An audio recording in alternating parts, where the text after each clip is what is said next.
사도행전 17장 1절에서 15절까지 교독하시는데 우리 1절에서 9절까지만 먼저 읽도록 하겠습니다.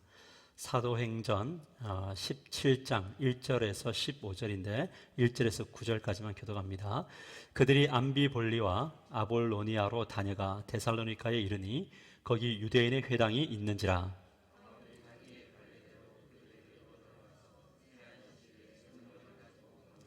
뜻을 풀어 그리스도가 해를 받고 죽은 자 가운데서 다시 살아나야 할 것을 증언하고 이르되 내가 너희에게 전하는 이 예수가 곧 그리스도라 하니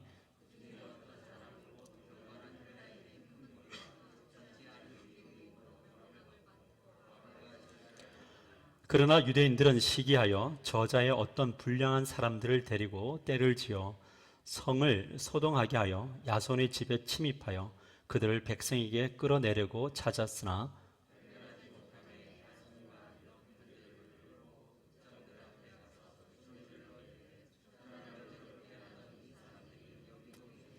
야손이 그들을 맞아 들였도다. 이 사람들이 다 가이사의 명을 거역하여 말하되 다른 임금 곧 예수라 하는 이가 있다 하더라 하니 함께 읽읍시다. 야손과 그 나머지 사람들에게 보석금을 받고 놓아주니라. 아멘. 우리 옆 사람에게 이렇게 다시 한번 인사합시다. 하나님은 당신을 회복시키십니다. 아멘. 여러분들은 하루를 눈을 떴을 때 어떻게 시작하십니까? 가끔은 여러분들의 하루의 시작이 궁금할 때가 있습니다. 저는 하루를 새벽 기도로 시작을 합니다. 새벽 기도를 드릴 때마다 제가 깨닫는 것 두 가지가 있습니다. 첫째는 뭐냐면 일어나는 일은 일찍 일어나는 것은 정말 힘이 든다라는 것을 깨닫게 됩니다. 목사가 아니라면 새벽 기도 했을까요? 안 했을까요? 웃는 것은 안 했을 것이다.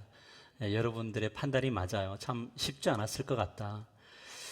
그래서 새벽을 깨우는 성도들을 볼 때면 참 대단하다 그런 생각이 들어요. 그러나 그럼 새벽 기도만 대단하냐? 그런 건 아닌 것 같습니다. 저녁에 기도를 한다는 것도 굉장히 힘든 일이죠. 왜냐하면 하루 종일 삶에 지쳐 있다가 저녁에 잠시 시간을 내어서 주님 앞에 무릎을 꿇는다는 것은 참 어려운 일이에요. 그래서 어떤 분들이 이런 이야기 했습니다. 기도는 노동이다. 노동이다. 참 힘든 노동이에요. 그러나 두 번째 새벽 기도를 통해서 깨닫는 것은 무엇이냐면 새벽 기도는 정말 소중하다. 기도는 소중하다라는 것을 깨닫습니다. 왜냐하면 새벽 기도에 말씀을 전하는 저나 듣는 이들 모두가 형제 자매들 모두가 이 기도회를 통해서 말씀을 들을 때 은혜를 받고 또한 하나님 주시는 어떤 영감 그것을 선물로 받는 것을 보기 때문에 그렇습니다. 특별히 말씀을 붙들고 기도를 이렇게 하다 보면 하나님께서 그 말씀 가운데 내가 느끼지 못했던 것, 깨닫지 못했던 것 이런 모든 것들을 다 깨닫게 하셔서 다시 수정해 주시고 힘 주시고 능력 주시는 것을 이 기도의 시간에 경험하게 되는 거죠. 그렇기 때문에 새벽 기도는 또한 여러분들의 기도의 생활은 포기할 수 없는 겁니다. 그래서 이런 이유 때문에 이런 이야기를 합니다. 기도는 거룩한 노동이다. 따라합시다. 기도는 거룩한 노동이다. 이번 주 한 주간 동안 새벽 기도를 할 때 하나님께서 사무엘상을 통해서 저에게 주시는 많은 은혜들이 있었고요.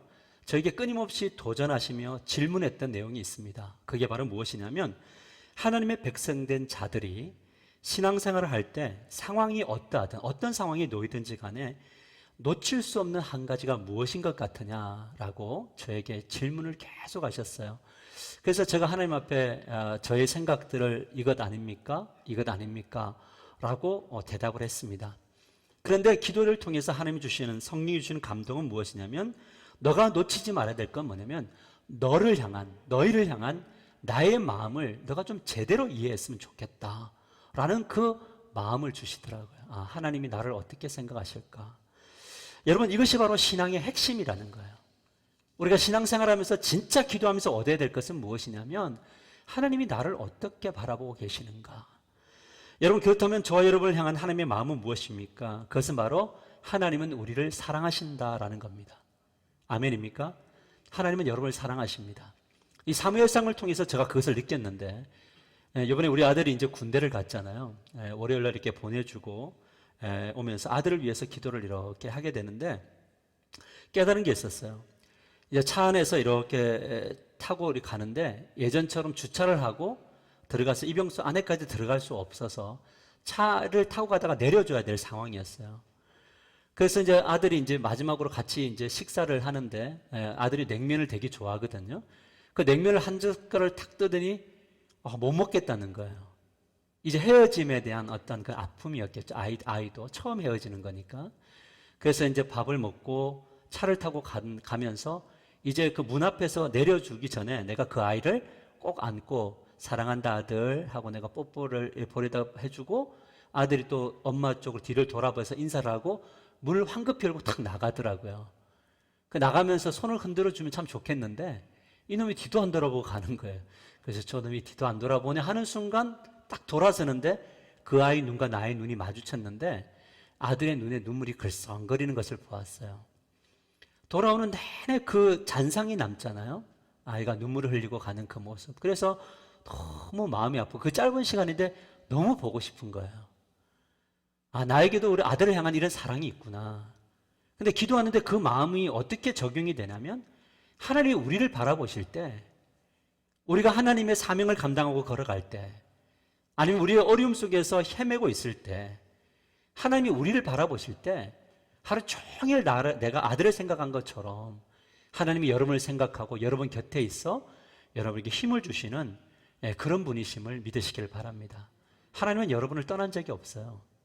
하나님은 여러분을 끝까지 사랑하고 계시는 거예요. 근데 여러분 생각은 어떻습니까? 여러분 진짜 하나님이 여러분을 사랑한다고 생각하십니까? 여러분 몇 가지 단어를 한번 제시해 볼 테니까 한번 하나님이 나를 어떤 모습으로 바라볼까 한번 보세요.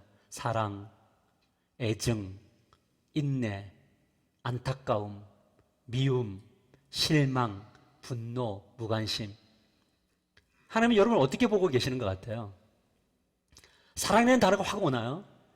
아니면 하나님은 나를 애증하고 계신다, 미워하면서 이놈 어쩔 수 없이 데려간다, 아니면 나를 지금 인내하고 계신다, 돌아올 때까지, 아니면 하나님 나를 무관심하신다. 여러분 놀라운 사실은 뭐냐면 대다수의 성도들이 이 하나님을 생각할 때 하나님 나를 향할 때 사랑한다는 생각을 갖지 못하고요. 많은 사람들이 하나님은 나를 못마땅히 여기실 거야. 하나님은 내가 더 열심히 신앙생활하면 나에게 복 주실 거야. 내가 무엇을 해도 하나님은 무관심하잖아. 지금 봐봐. 내 상황 너무 어렵잖아. 라고 하면서 하나님에 대한 그 사랑을 거부해버리고 믿지 않는 분들이 되게 많이 있다는 겁니다.